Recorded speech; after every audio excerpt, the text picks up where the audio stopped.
Opening hook. Family members had believed their father died in Vietnam for 42 years. His daughter Jennifer asked social worker Diana for help. She had found signs he was alive. Government agencies said, impossible. Records show KIA.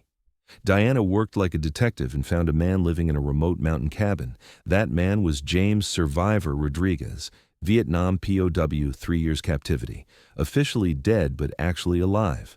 The POW MIA National Organization organized a reunion.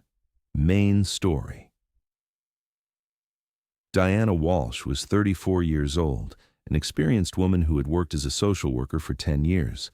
She served as a family reunification specialist at Riverside County Social Services. Her job was to find missing family members, bring broken families together, and give people second chances. That Tuesday morning, an unexpected visitor came to Diana's office. Jennifer Rodriguez was 45 years old, a quiet-looking woman who worked as a teacher, but there was 42 years of pain in her eyes. "Ms. Walsh, I have a request that might seem strange to you," Jennifer said as she sat down. "I'm listening, Mrs. Rodriguez." "I thought my father was dead. For 42 years, in the Vietnam War." Jennifer's voice was trembling. Diana began taking notes. "But now you think differently." "Last month I was going through my mother's belongings. She passed away last year. I found letters in a hidden box, letters that came after my father's death." Diana focused her attention. "What kind of letters?" Jennifer took old faded envelopes from her bag. "These. 1978, 1982, 1985. The last one from 1995. Diana examined the letters. They all had the same handwriting, but there was no return address. The contents were short and seemed coded. "Do you think the person who wrote these was your father?" "I'm sure. This is his handwriting. And the letters talk about things only we knew." Diana read one of the letters. "Tell Maria, does the little girl still collect butterflies? And tell Jenny, her father loves her very much and thinks about her every day." "Is Maria your sister?" "Yes." "And the butterfly collection? This was something only my father knew." Diana grasped the seriousness of the situation. "Mrs. Rodriguez, what are your father's official records?" "Staff Sergeant James Rodriguez, 1st Infantry Division, KIA, killed in action in Vietnam in 1975. "Did you receive an official death certificate from the Pentagon?" "Yes, my mother received it in 1976, but now..." Jennifer wiped her eyes. "These letters change everything." Diana decided to start an investigation. "Mrs. Rodriguez, I can't promise you anything, but I'll investigate." Her first stop was Veterans Affairs. Brian Mitchell, who worked in the records department, was someone Diana knew from previous cases. "Brian, I have an unusual case. I need information about James Rodriguez, listed KIA in 1975. Brian looked at his computer. "James Rodriguez, yes, here it is. Listed KIA, remains never recovered.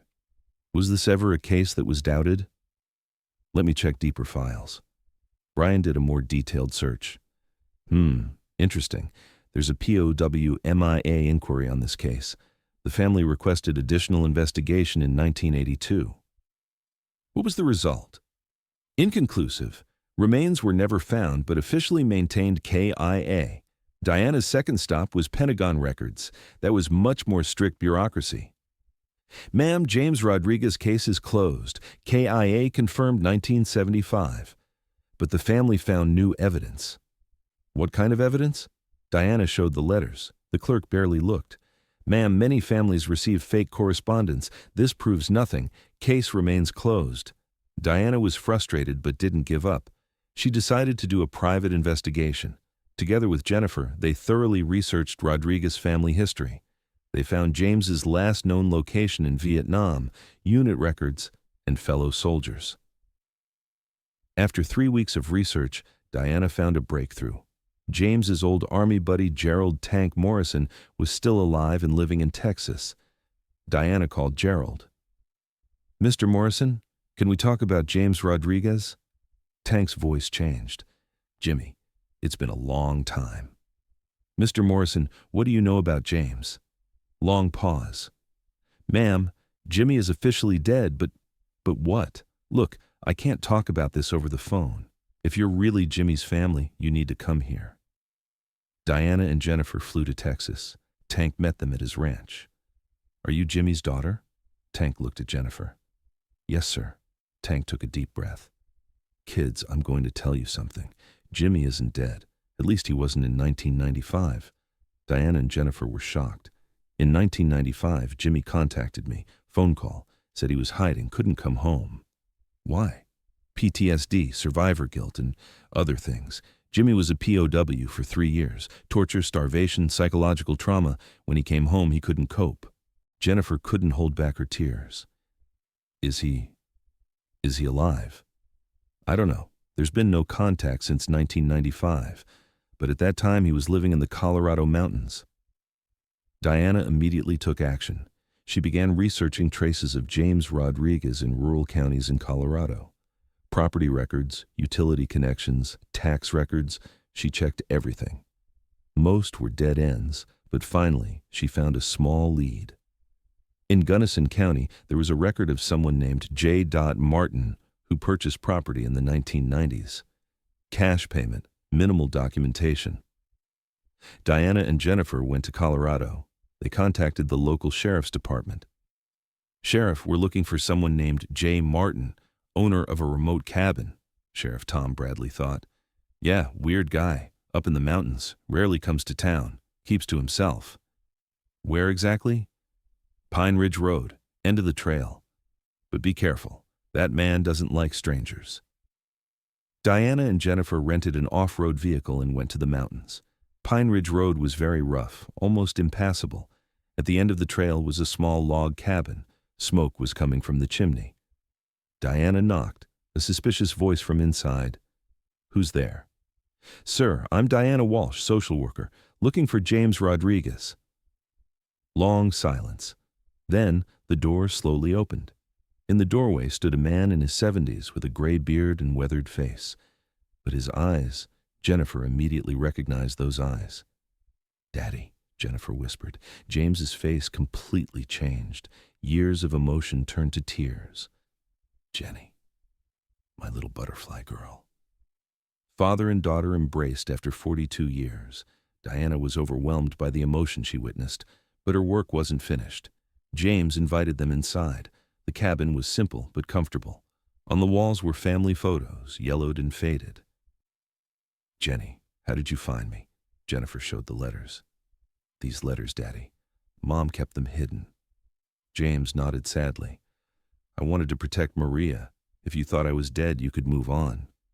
But Daddy, we missed you for 42 years. James explained his story. Captured in Vietnam, held in POW camp for 3 years, torture, starvation, psychological warfare, finally released in 1978, but traumatized. When I came home, I couldn't return to normal life. Nightmares, flashbacks, anger. I was afraid of hurting my family. Diana asked gentle questions. James, did you get medical help?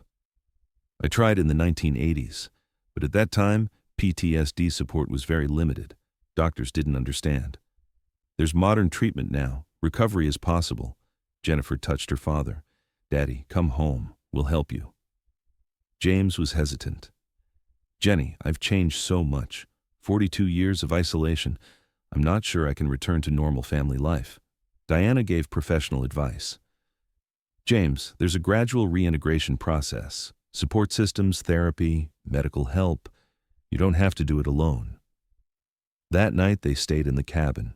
James told his 42-year story, how he survived in Colorado, hunting, fishing, minimal contact with the outside world. Every Christmas I thought about you. Every birthday I wanted to write letters, but I couldn't find the courage. Jennifer gave her father a 42-year family update, her marriage, children, career. James learned he had grandchildren. Do I have grandchildren? 2, Daddy. Tommy is 12, Sarah is 8. They'll want to meet their grandfather. The next day, Diana started the official process.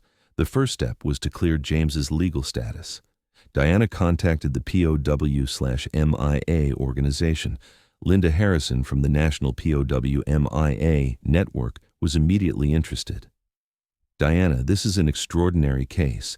James Rodriguez has been officially listed as dead for 47 years. This will require major bureaucratic correction. How long will the process take? Months, maybe a year, but will help. James's story is important for thousands of POW families. Linda sent her team to Colorado.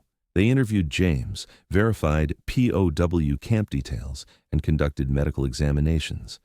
Dr. Patricia Morgan, a PTSD specialist, evaluated James. James has severe but treatable PTSD. 42 years of isolation has done a lot of damage, but recovery is possible. A treatment plan was developed. Gradual family reintegration, therapy sessions, medical support. Jennifer broke the news to her family. Maria, James's other daughter, was in shock. "Jenny, is Daddy really alive?" "Yes, Maria, and he remembers you. He remembers your butterfly collection." The reunion process took months. James slowly reintegrated with his family. First visits were short, gradually becoming longer. The meeting with grandchildren was emotional. Tommy and Sarah were initially shy, but James's kindness won them over. "Grandpa, were you a hero in the war?" Tommy asked. James gave a careful answer. "Tommy, there are no heroes in war. There are only people trying to survive." Diana provided support throughout the process. James's legal status was cleared. Veteran benefits were restored. Medical care was provided. The POW/MIA network made James's case a national story. Media attention made James uncomfortable, but it raised awareness. "Other families might find hope," Diana explained. "Your story can inspire thousands of missing veteran families." 6 months later, James made a major decision. He moved from his Colorado cabin to a small house near Jennifer. "The isolation life is over," James said. "I want to spend my remaining time with my family." Diana's work wasn't officially finished. She connected James to ongoing counseling and introduced him to veteran support groups. "Diana," James said one day, "you saved my family. You ended 42 years of separation." "James, I was just a bridge. The real work was yours and Jennifer's." Jennifer felt eternal gratitude to Diana. "Diana, you're a miracle worker." Diana remained humble. "I'm just a social worker, but sometimes social work can create miracles." Today, James is 72 years old and living an active life with his family. He continues weekly therapy, but his progress is remarkable. Tommy and Sarah have developed a close bond with their grandfather. James doesn't tell them Vietnam stories, but he teaches them life lessons. In Diana's office hangs a photo of James's family. The caption, "Never give up on family." James visits Diana monthly. "Are you helping other families?" "Yes, James. Your story gives hope to other people." This story reminds us family bonds are unbreakable. Time, distance, even trauma cannot destroy family love. Diana Walsh continues to find missing family members. James Rodriguez's case is the most meaningful case of her career. The POW/MIA network uses James's story in awareness campaigns. The "Hope Never Dies" message reaches thousands of families.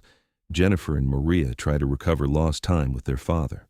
Filling a 42-year gap is impossible, but they can build the future together. James is grateful to Diana every day. "She didn't just find me, she healed my family." Diana often thinks about the case. Sometimes the most important work is breaking bureaucracy and restoring human connection. Diana Walsh's story shows us that sometimes our most important work is breaking rules and restoring human connections. The father-daughter reunion after 42 years became hope not just for one family, but for thousands of missing veteran families. James Survivor Rodriguez's story is a reminder to POW/MIA families. Never give up hope.